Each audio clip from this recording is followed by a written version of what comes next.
Hurken ook trap sonsen. Trap sonsen, trap dansen. Toen is ons de hoekje door på land. Daar is dood en door på de morgen daar. I'm a young trap nigga. Hey everybody, what's up? It's Adam Hunter. Welcome to a brand new MMA Roasted Podcast. We got two this week. Obviously, I'm in Vegas. We had the one with Rashad Evans, which was awesome, and Vince Pichel. Make sure you check that out. This week, I am talking to Heather Jo Clark. She's got a fight coming up at Invicta, and I'm looking forward to it. Obviously, me and Heather are good friends, and she's training out in Colorado. And also, this very crazy man named Kenny Lester, who I met in Arizona, who's got a super grappling competition he's in. And Josh Barnett's in it as well. It's a crazy grappling competition. We're going to hear all about it. First, I want to thank our sponsor, Speedweed. Listen, people, if you live in California and you smoke marijuana or you do vapes or edibles or need CBD or anything you would do in that whole realm, you got to check out speedweed.com. They are the best. They have everything you need.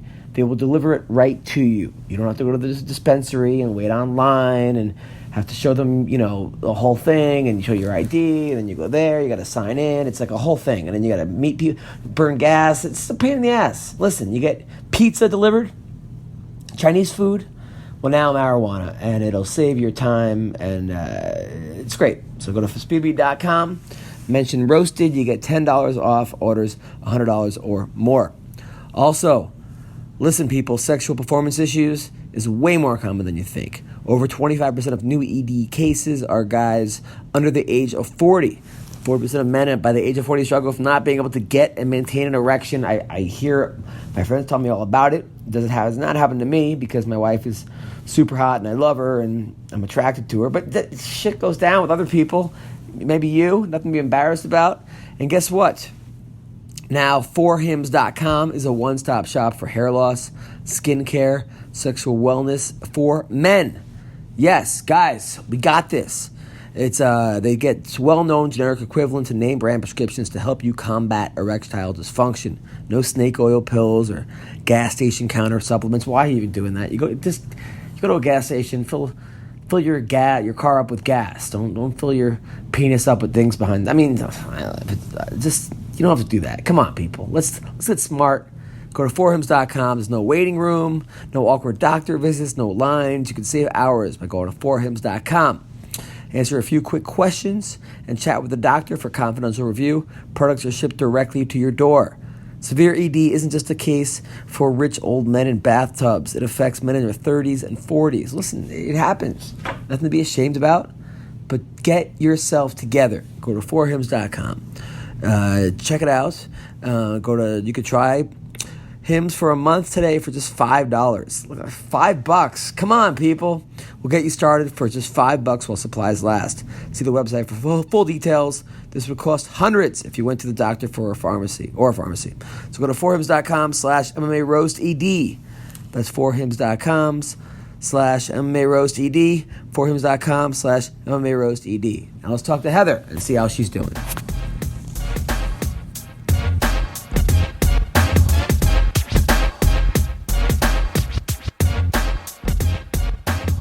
Hello. Hi. Heather Jo Clark, you're on the MMA Roasted Podcast. How are you? I'm good. How are you, Adam? Good. It's good to hear your voice. We missed you here on the show, or at least I do. So. Well, there was actually a couple people saying they agree with you that they wanted me to come back and be on the show again. I think you provided a voice of a lot of people, and I think you're funny. And now you're back in the fighting game, which is awesome. Talk to me. What you're fighting in Invicta? When is this? Who are you fighting? What's going on? I'm fighting in Invicta on July 21st against a Brazilian girl named Kimberly Noves. I don't know how to pronounce her last name. So okay, but it's something like that. Yeah, and she's 9-4.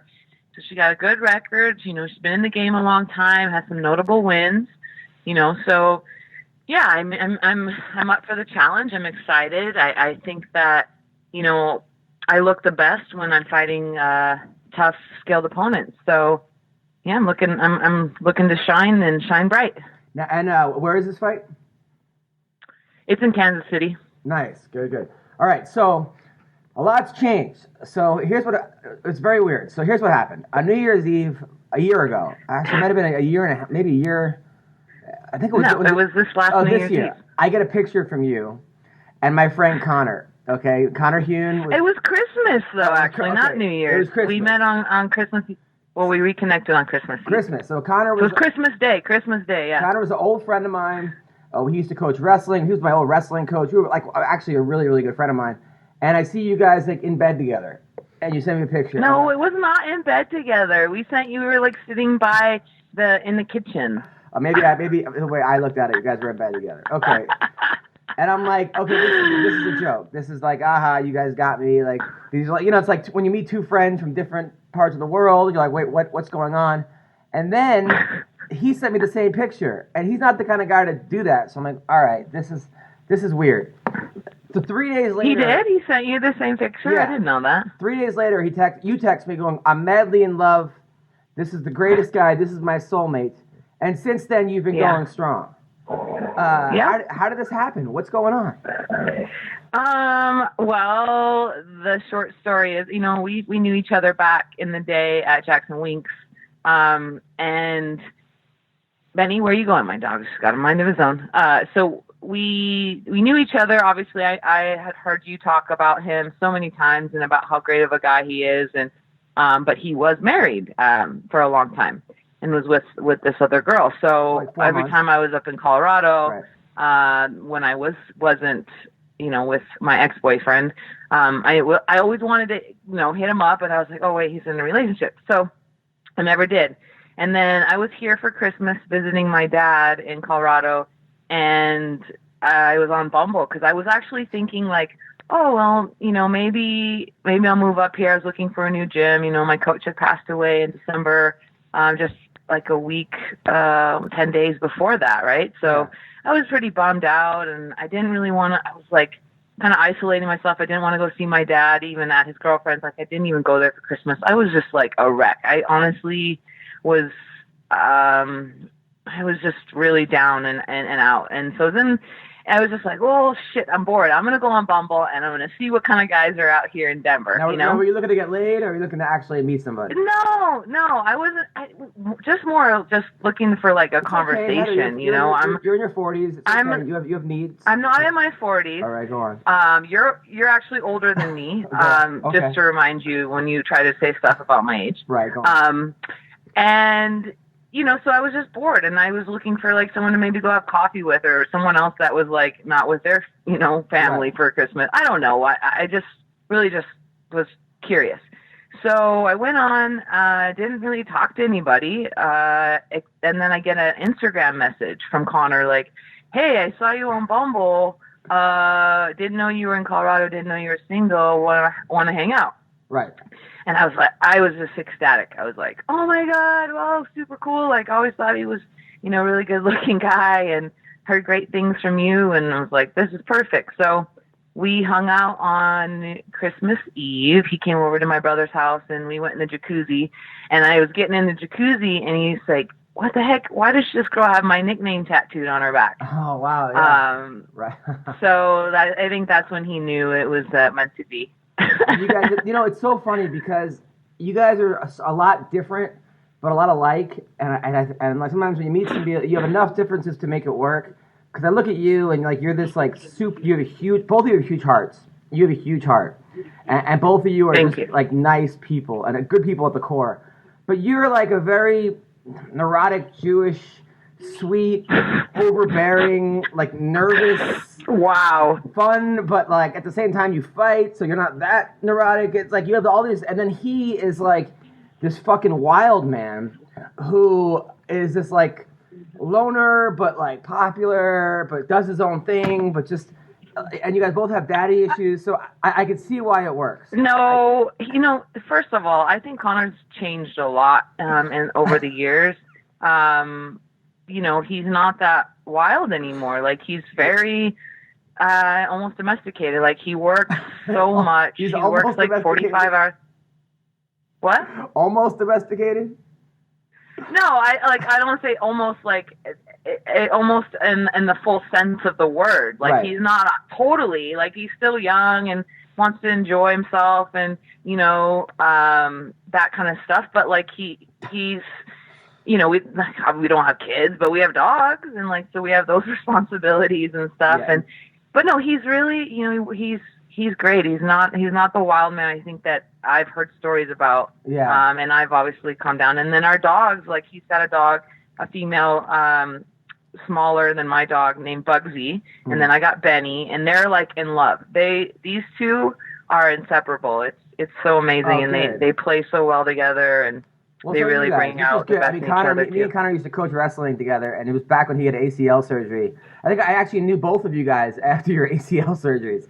Yeah. And he was so funny. Remember the time we were coaching together, and it was like a month into the season, and this little black kid shows up. We have a match. A little black kid shows up, and he's like, "I'm ready for the match." And I'm like, "I've never seen this guy before." Connor, have you ever seen this guy? And he goes, "Not once." And then some other kid goes, "I don't think he goes to our school." Like we have so many stories, me and Connor, and but I genuinely love the guy, like for real, love the guy. I remember one time we were driving to practice, I was going 150 miles an hour, and he looks at me, and I had a negative $900 in my account, and he was like, "Man, you're just like me." You're just like me. And I love the guy, and I love you, so I think it's I really am happy for both of you. I'm happy for both. Thank you. And I think we both love you too, and wish we lived closer. Yes. Now I see your training videos. I know he's the 10th Planet guy, black belt under Eddie Bravo. Is he teaching you different jiu-jitsu looks? Yeah. Well, I go to the 10th Planet Boulder sometimes. Like I was going there a little bit more before this camp. I've been spending a lot more time at Factory X and stuff, but yeah, I mean, he's shown me stuff, and Drew, the coach at 10th Planet Boulder. But it's crazy because I started grappling when my nose was like healed or was healing, and I started doing a lot of 10th Planet over with Eddie, and so I started trying to work my like rubber guard and working on my back more because we're just doing jiu-jitsu and it didn't matter. Yeah. So then like when I started this camp, I started like getting comfortable there, and I had one sparring where I was let's just say I should have gotten up when I didn't, and I got punished for it, and it was a big opening that like eye opener to say like, okay, maybe this one I don't have it down, so let's not do this in MMA. Yeah, well, what's the name? Because I suffered the consequences. Well, that's what what's the name just said. The guy, the kid out of the guy who beat Vinny Magalish, who Colby Covington was in a Twitter war with, said he would tap. You know what I'm talking about? Who? The dude that like, what's his? I always forget his name, but he basically said, "Jiu-jitsu guys, if you plan on fighting, make sure you start with wrestling and judo. Otherwise, you're gonna get the shit beaten out of you." Because right. And this is coming from a big time jiu-jitsu guy, the guy that Colby called out. Colby Covington called him out recently. I haven't seen him called out anybody. I thought he was trying to get Tyron in there. He is, but then Gary Tonin said this. He said, if you start with BJJ and have any inclination, in the future, better learn wrestling and judo and start in the same position. Otherwise, it's going to be a hell of a wake-up call when your first intro to takedowns is while you're getting punched in the face. That's what he tweeted, which I actually agree with. That's the one thing I can't say about jiu-jitsu is that when we start going live and we go right on our like knees, and I'm like, but at the same time, it's a great way for wrestlers to get good on the ground by starting on your knees because you're taking away the takedowns. So. Well, you don't spend half the round trying to get that takedown, but there's times where you need to work all standing too, Yeah. And I think a lot of jiu-jitsu players forget that. Connor teaches a wrestling class at 10th Planet Boulder as well. So if you're listening and you want to get your wrestling better, yeah, that's the guy. Now I see that you've been training with Rose and Tisha, right? Mm-hmm. How's that going? It's great. It's when I feel like when I train with them, I have some of my best rounds and some of my worst rounds, because it's like when I'm really on, they bring the best out of me. Like, I feel really sharp. It's like, I don't know. It's, when you go with someone awkward or someone who's, learning, or not learning, but rather just, not as experienced, obviously, as those girls, it almost seems harder. And then, so I don't know. I really enjoy training with them. It gives me a sense of where I am, I feel like, in my skill level, or just in my mindset, because some days, I'll have good days and some days I'll have bad days.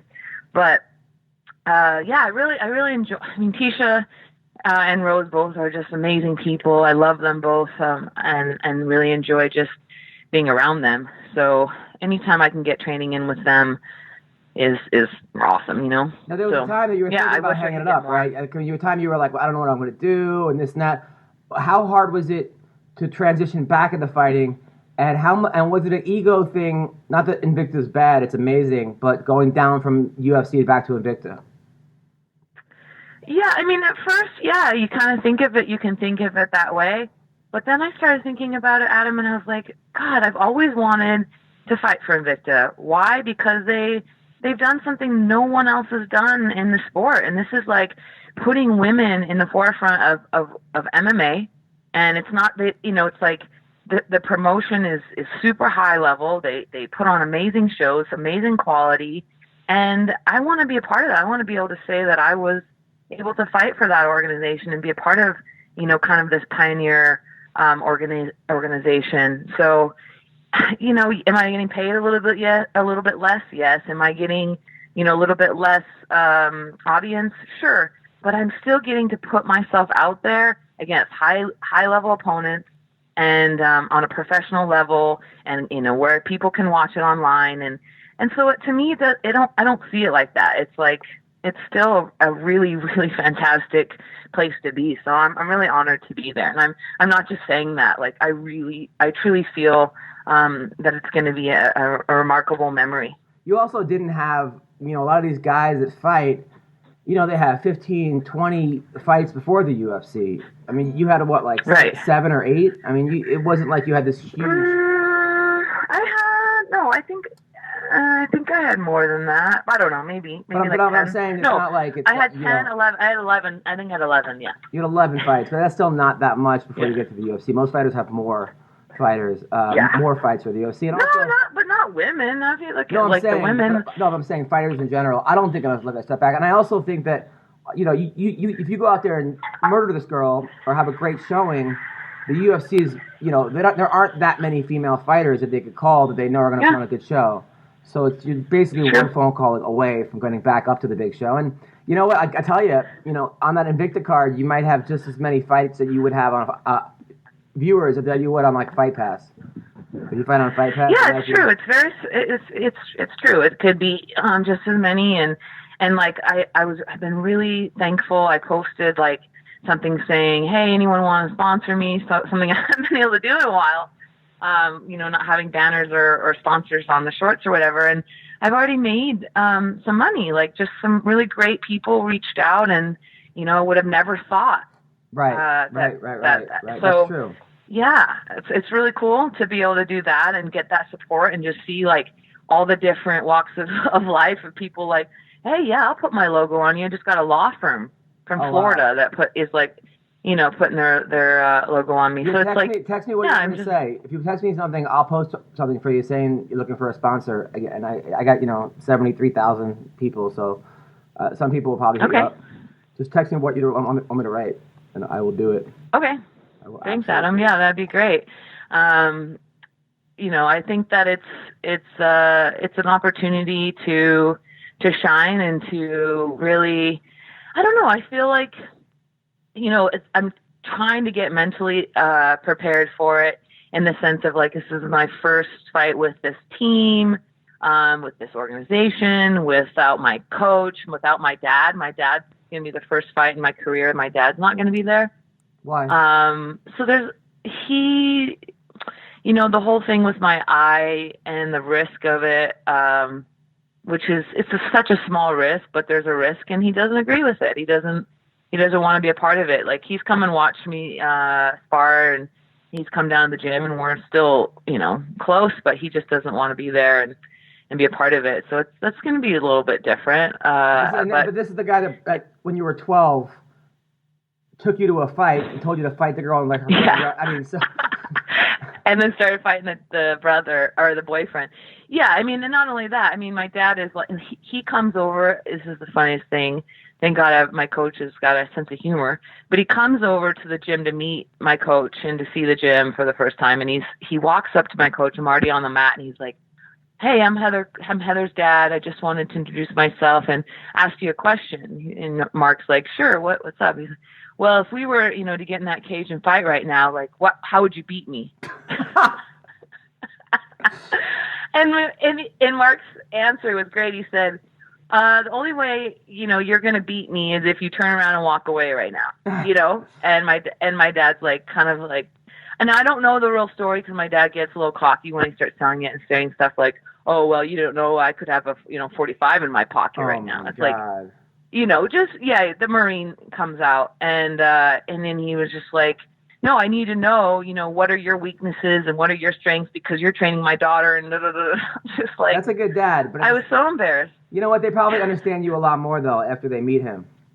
So that's well, good. It's true, and that's what. Yeah, and Mark did. He was very understanding. Thought it was funny. Thought it was great. And I'm like, well, yeah, now you know what I'm like, where I get it from. So funny. Yeah, it's been funny, and my dad texts Connor like, "Hey, can you FaceTime me during the fight?" Tell him to just show up. FaceTime. Come on. Just get your dad a ticket. It's not that from Colorado to Kansas City. It's a couple $100. I think he'll be fine. Yeah, it's fine. No, is Connor going to be in your okay, corner? It's all right. What? Is Connor going to be cornering you? Yeah, it's going to be Connor and Mark. Wow. Yeah. See, if I was Connor, I'd be like, all right, if you don't beat this girl, no dick. Now you realize though that she's going to be, you're going to be a mark because yeah, of course. She's going to be like, this girl's been in the UFC. If I beat her, then I could beat UFC caliber fighters. I mean, she's really getting up for you. You're her, her big, Apollo Creed. Her big opportunity. Yeah. So don't take this lightly. Well, no, I don't take anyone lightly. I don't think she hasn't fought in like 6 months or whatever. She could be a completely different opponent. Connor's like, I just think I get frustrated when I look at this girl fight, like don't you think you're just gonna go in there and kill her? And I'm like, no, I'm expecting the best version of her, and I know also when she's fighting me, and she's gonna look good too because of that. Right. And I'm fighting the toughest girl I've ever fought. I never will underestimate anyone and their strength, and just by looking at them, I've done that slightly in the past, and no, I think this is gonna be her best fight. Are we going to let our hands go this fight, finally? What? Are we going to let our hands go? I mean, you got great hands. Are we going to let them go? Yes, I'm going to let them go. I'm just going to fight, Adam. I think the last two fights, I don't like to talk about the last one because I was blind for, like, most of the fight. But the fight before with, like, Carolina, I just got so emotional when things weren't going my way. When I wasn't, dominating like I thought I was. And again, that was the kind of underestimating her a little bit of thinking I was going to go out there and just dominate her. And I mean, God, she was undefeated for a reason. Yeah. But my coaches gave me so much confidence. Robert Follis, I've never had a coach believe in me like that. And he really just instilled so much confidence in me that I walked in that fight a little overconfident. So I learned my lesson, broke my face, and I lost the fight. So I definitely learned. I learned it hard, and I learned it well. So I'm ready to go in there and yes, just fight like I used to. Go in there, have a game plan, know her tendencies. They could totally have changed by now, but just go in there and try to dominate. Dominate every position, and that's how I'm going to win. Is like play my game, keep it at my pace, keep it at my rhythm, and put the fight where I want it, when I want it, and just be really smart. Show that I have the experience of training with the best coaches in the world my whole career and training partners, Now, who's the main event on this card? Jin, Frey, and then I don't know I forget the girl, but it's Adam Wade. She's awesome. You know her whole story. She's like a rocket scientist or something. She's like one of the smartest girls ever. Smart. And she's pretty hot. I mean, she's really hot actually. Yeah, she's very pretty. Yeah. I love it. I love it. Listen, Heather. Obviously, you know you're Team Roasted. We're Team Heather. Can I get a shirt from you? How do I get a shirt? Yes, you can. And then you'll be entered into a freaking awesome contest if you buy a shirt. So Strychnine website, you can go on there and you'll find it's like, I think it says like fighters or I forget something. You'll find it. You can go on there or you can go to my Instagram. There's a link to it as well on my bio, and shirts are $20. $20. It's a really cool shirt. All the proceeds go to Robert Follis's family. And then, you know, it's just a little memento to support his legacy and then my, you know, team Hurricane. I love it. The chance to support me, support him. And, it's a really cool, simple shirt. You know, there's a equation on the front in a heart right over the left, so on the left side where your heart is. And it says C/T = R. And that stands for consistency over time equals results. And that's something that Robert was very mindful about, and something that he put out there was, you know, if anything, and you're consistent with it, your results will show over time. True. So that's so true. Yeah. Now, but you gotta do something with everything, even bad things. So be consistent with the right thing. And you got to do something crazy though. Like you got to get what about if you win? When you win, you say, "Listen, Con, I want to thank my coach and boyfriend Connor. I'm going to give you the best blowjob you've ever gotten in like an hour." Like if you say that, people will like retweet it and stuff. It'll be like a good like that would be awesome. He'd be happy, and who knows? It might lead to girls giving more blowjobs to people. So, you know who you sound like when you say that is Gene LaBelle. When I used to do the in-cage like interviews after the fight, post-fight interviews, he would tell me the most absurd things to say. He would say to blow Connor in there.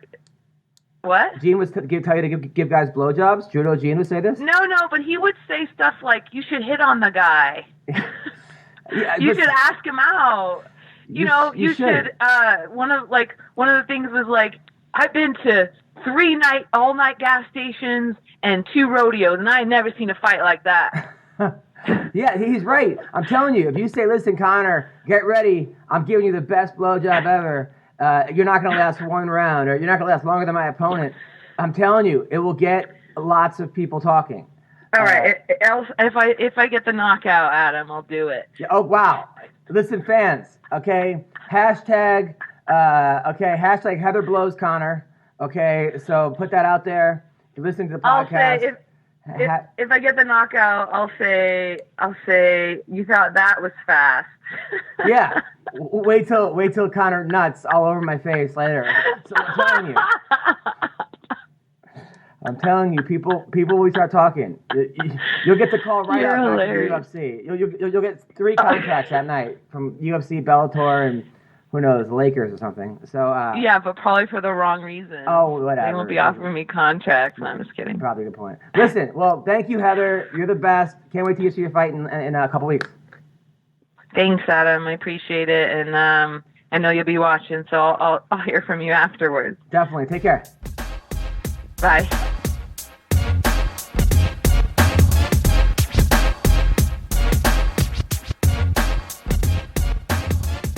So I'm talking to Kenny Lester right now.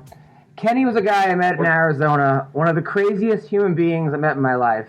One of the funniest people I met. How are you, Kenny? Doing good. What's going on, guys? So it's just me. Things are good, man. Things are good.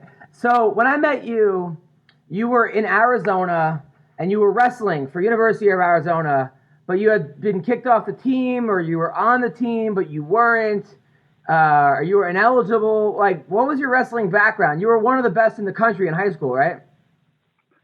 Yeah, so I came out in 2006 as the #1 heavyweight recruit.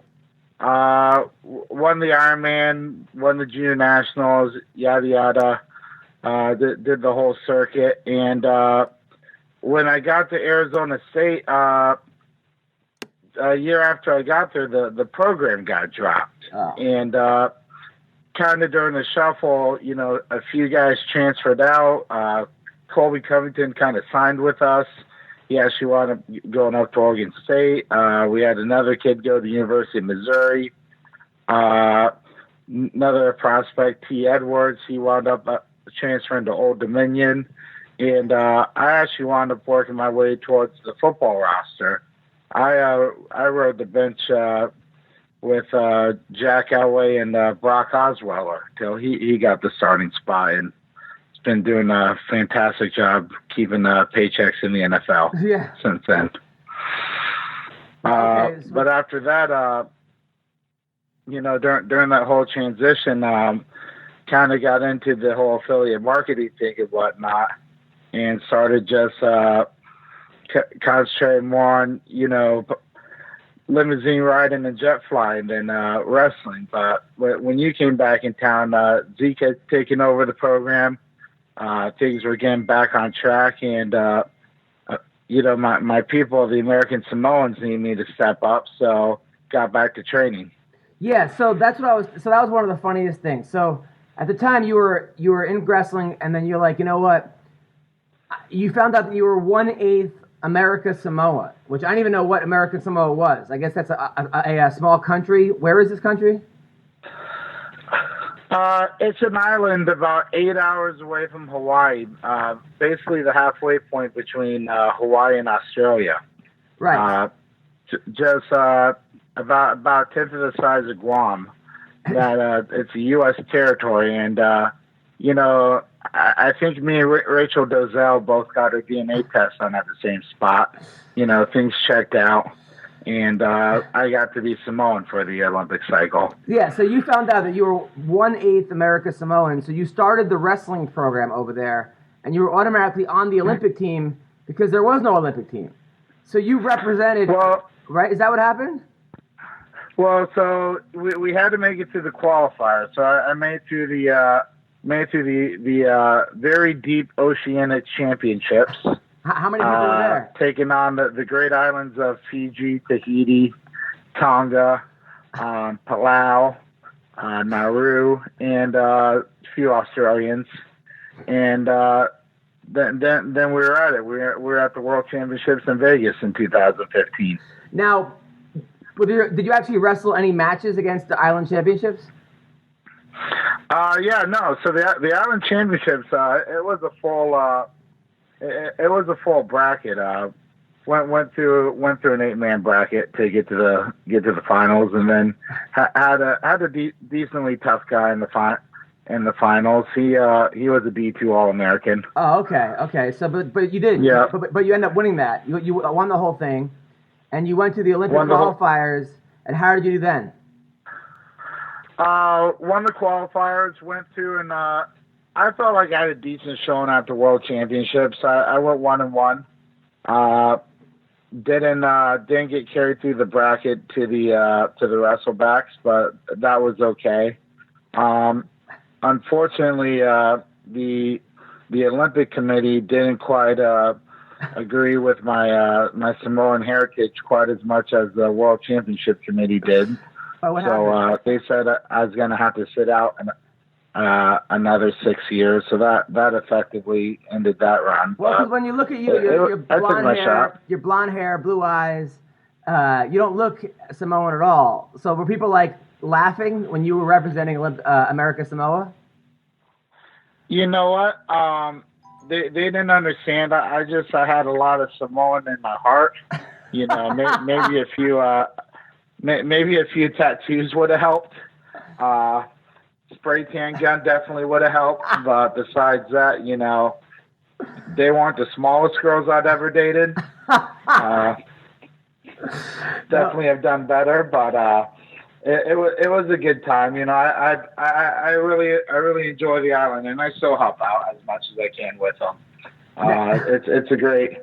We still got the program going, so I think there's some net positivity that came from the whole ordeal. Now, when I met you in Arizona, you were kind of running things. I didn't believe it, but then you somehow got into some kind of business where you were like a billionaire in college.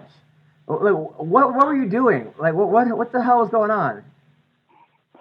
Well, so it was just kind of it was kind of like what's going on with this podcast transition. That's when all the affiliate marketing first started taking off, with a lot of the pay-per-click advertising. Yeah. And a lot, and a lot of these click funnels and whatnot, kind of like the Idaho guy, Richard Brunson, was doing. Just one of these, we didn't hit a home run, but we made it to second or third base, me and a couple fraternity buddies. And we just hit every bad decision possible you could. We were buying, renting a Maserati, buying a bar, just hanging out, like I said, Ric Flairing it. Yeah, I saw that. So, I did that. And like, you were like in your 30s, you had all these young college girls that were like all over you. And I was like, what the fuck is going on here? And everybody knew you, like you were like the Nino Brown of ASU. I wasn't sure what was going on, but it seemed like it was a lot of fun. So you were making millions of dollars in college doing the click ads? Pretty much just doing click funnels. By that point, I had kind of transitioned basically to actually we were running a lot of our eBay stores with our comic book shop, and mainly just working with the bar business in the tool company. But my parents were always worried about this, saying, don't drop out. And I'm like, Mom, Dad, have you seen the talent on this campus? I'm not going anywhere. Right. I'll stay here for 15 years if I can. But then you ended up in Florida. They sat me down and said, hey, it's so then eventually you've been here for 16 semesters. Time to go, sir. 16 semesters in college, making millions, losing millions. You end up in Florida. What were you doing in Florida? Well, it's just like things kind of ran their course to where the bar wound up getting sold with eminent domain. They're redeveloping the block. So I came back home to Florida. I bought a house 2 doors down from Grandma, and I'm out here right now with took a position down by the Space Coast, working with a major contracting company, and a lot of the government agencies like the Housing Authority and SpaceX and NASA, doing a lot of the hurricane recovery. Oh, that's nice. So been busy with that. But you're training. Actually, why you're on the degree for podcast? Because you hit me up and said you're in doing this 2008 no holds barred catch wrestling world championship, which is July 14th. It's going to be in Hamilton Township, New Jersey, and you're in there. Your first match is against Nicholas Cagia. Brendan Ruiz is fighting wrestling Ayman Nazar. Josh Barnett is in the other bracket. He's taking on Chris Crozon, and then Curran Jacob is taking on Johnny Buck. What is this? Have you been training for it? Talk to me about this. Yeah, so basically, they got together, and it reminds me a lot of, everyone's talking about what would this McGregor Mayweather fight look like if they're in the 4-ounce gloves. How we saw that McGregor did pretty good against Mayweather. You can question whether he got carried or not, but he's wearing 16-ounce gloves. He was fighting under, he was fighting under the modern day rules. What would a bare knuckle fight look like? Maybe we could, McGregor has a little gypsy in him. What would it look like to see these guys wrestle under the original 1908 pro wrestling rules? So they took the rule book from Farmer Burns and George Hackenschmidt, 100,000 people in Central Park, and we're kind of just doing it all over again. And I'll tell you, when the phone rings and they offer you a world title shot, and they ask you, "Are you ready? Have you been training?" I might have been sitting on the couch. I might not have. Doesn't matter. The answer is yes. I've been in the gym twice a day for the last 2 months. I'm ready to go to the promoter. Right. And history beckons, you answer. So luckily, I was able to put together a camp very quickly. But this is a tough tournament. It's 3 5-minute rounds, and there's no points. It's either a 3-second pin or a submission. Now, that 3-second pin means you can't lay on your back and just hope that the guy gets tired from dry humping you and eventually falls into your triangle. Right. You actually got to work from bottom. And then, the same thing with on top. You got to go for it. You got to go. You can waste all the energy you want trying to take the guy down, but if you're not planning on finishing from there, what was the point? So, but do you do any catch wrestling? Yeah. So I had a solid catch wrestling foundation. Worked with some top guys in the past. Wade Chalice was actually one of our high school coaches, inventor of the. Everybody's been, I think, a victim of it from a high school wrestling coach their first week. The spladle, or the banana split, as some people call it. Yeah. So it kind of was, I call it brought up in the darkness, brought up in pain. Then always kind of favored a lot of the leg locks and the knee bars. Dean Lister, kind of would always, down in San Diego, would always kind of go towards that, not in the IBJJF canon, dark side of techniques.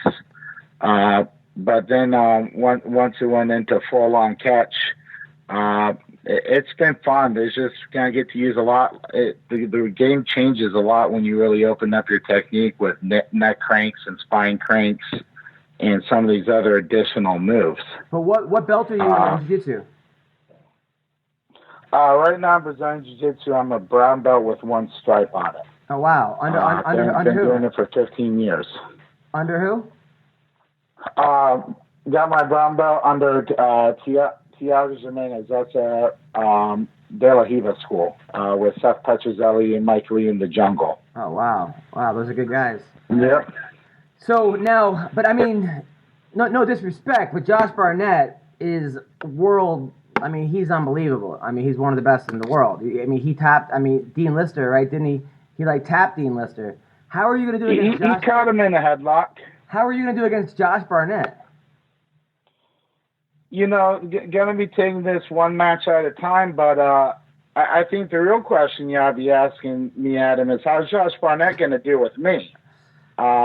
He's got to walk out there and shake hands with the 290 pounds of twisted steel and sex appeal. I'm coming back from Florida. I'm ready to go. He's been having all these other things distracting him. On the sideline, dealing with USADA trying to railroad him. Yeah.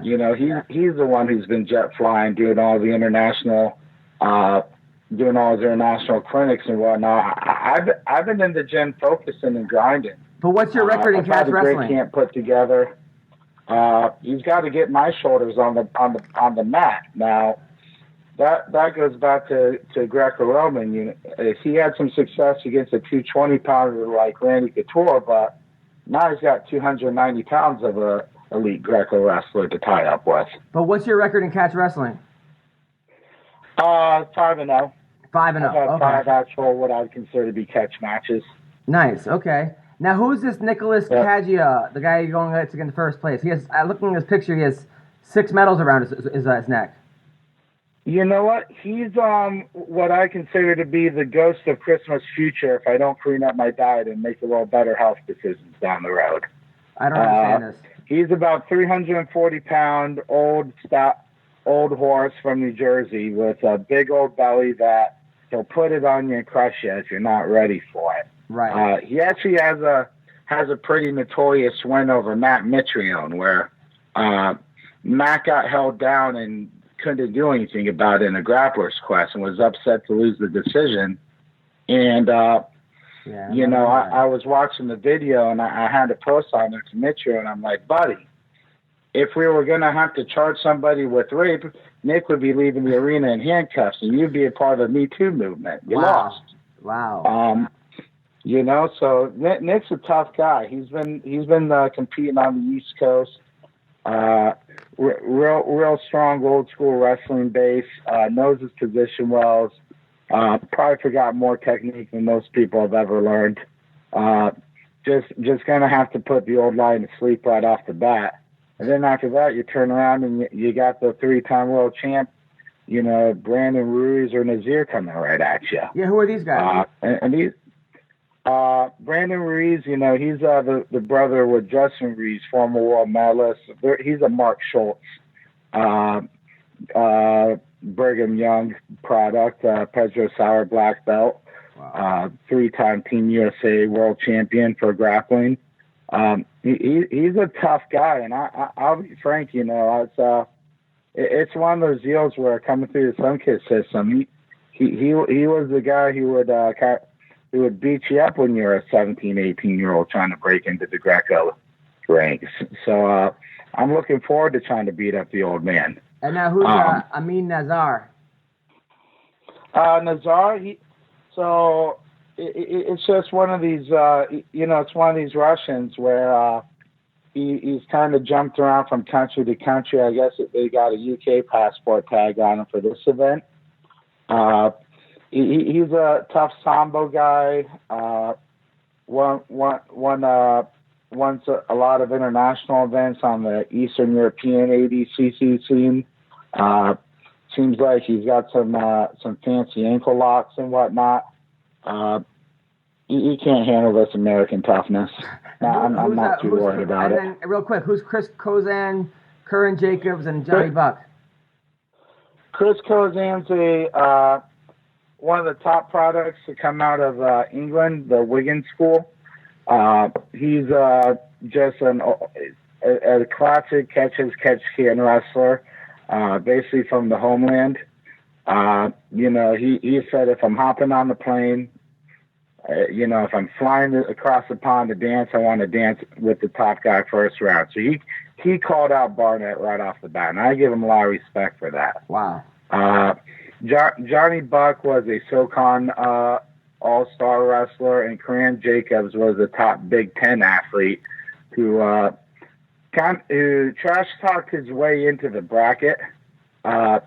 He is a tough Big Ten wrestler. I'm not going to discount that because if you can make it through that grind, you got my respect on some level. But that level ends quickly, If Karen somehow makes it through to the finals, I'm going to show him why there's weight classes. Of course. Now, but you didn't wrestle in college at all, did you? So I did wrestle for half the season my freshman year. I got my LCL popped out. We got me back healthy again. I won the university nationals for Greco-Roman wrestling. Wow. And did the world team trials and the Olympic trials in 08 for Team USA. Wow. But we just had a lot of mayhem going on during that time period. Of course. We had we had a revolving door of assistant coaches. They were just 1 week we had a program, the next week they're dropping. And it was the first time you ever got laid, right? It was in college, so you couldn't get pass that up. That I will say this. I was a very dedicated wrestler coming through high school, but I don't think dedication is really a fair term for it. You never turn down going to a party if you didn't get invited to one. Right. Let's be honest. Yeah. I didn't have that programming built into my head. That's where a lot of these athletes these days, the college recruits the coaches wouldn't touch me with a 10-foot pole nowadays, knowing what they know. But it is what it is. I think that it's been a long road, and we're gonna end where it's supposed to. I got in this for one reason, which was to put that 12 pounds of gold around my waist, and that's what I'm going to do July 14th, Saturday night in Hamilton, New Jersey. No, it's no holds barred catch wrestling. So is there punches in this or no? No punches. It's just literally, it's like an Iditarod. We're going to have 3 5-minute rounds with an unlimited overtime, and it's 2 out of 3. Either pin your opponent for 3 seconds, or rip a limb, or break their neck, or choke them out. Now, can you watch this online? What you got to do, but make that guy quit. Can I watch this online? So they're working out what's going to be the streaming service with that. They're still trying to. I think they're still in talks with possibly Flow. Right. I'm hoping either YouTube or Twitch try to get it open to the masses a little bit more. Yep. So I'll keep you updated with it. So hopefully we can get you to tweet that out to the MMA Roasted fan base. It's July 14th. You can get tickets at snakepitusa.com. I can't wait for this. Josh Barnett and Kenny Lester on opposing sides of the bracket. Now it's all one night, right? So if you win, you got to win. It's all one night. All one night. Gotta go through these three guys. I mean, you gotta favor Sun Devil in these conditions, though. You know, I'm bringing it back. I got my black trunks ready to go. I got my I'm gonna have my chest hair glistening. You know, Don Friday and Severn. I'm working on the mustache. Love it. I'm coming out, fully prepared. Do you win any money if you win this? Yeah, so they got some prize money set up. There's a little bit of a NDA involved with that. Not sure if everybody got quite the same deal, but this is the pro wrestling business now. You know, this isn't amateur wrestling. We're all here as workers. So, but it's going to be I want to make sure everyone knows this is a real shoot. This is not a worked match. Nobody's taking dives. The only dive you're going to see is when someone's diving to get off the mat if I get a hold of their ankle. Love it. Well, Kenny, good luck, man. Good luck. Hey, I appreciate the call, Adam. You take care, buddy. No problem. Take care. All right.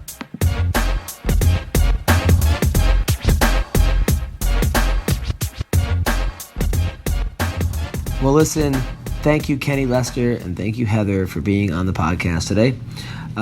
Check it out. Next Friday and Saturday, that's the 13th and the 14th, I will be in Ventura Harbor at the Ventura Harbor Comedy Club. Actually, next Thursday night, I'm at the Laugh Factory in Hollywood. Hit me up if you want to come. Next, then Wednesday the 18th, all the way to Saturday the 21st, I'm in Myrtle Beach, South Carolina. Myrtle Beach, South Carolina. And then I'm taking August off. Well, I'm going to be local because I'm going to be with the baby. But Friday, August 31st, and Saturday, September 1st, I'm in Springfield, Missouri at the Blue Room Comedy Club. Then I'm at the Comedy Catch in Chattanooga. That's Thursday, September 6th, all the way to Saturday the 8th. And then I'm with Jeremy Piven Thursday the 20th and Friday the 21st, Saturday 22nd in Rochester, New York. Then if you live in Vancouver, I will be at the Laugh Lines Comedy Club in New Westminster in British Columbia. That's Friday the 28th and Saturday 29th. Also, if you shop on Amazon, if you use Amazon, go to adamhunter.com first, click on the Amazon link, and then you order whatever you want because I make some money and you're happy and everyone's happy.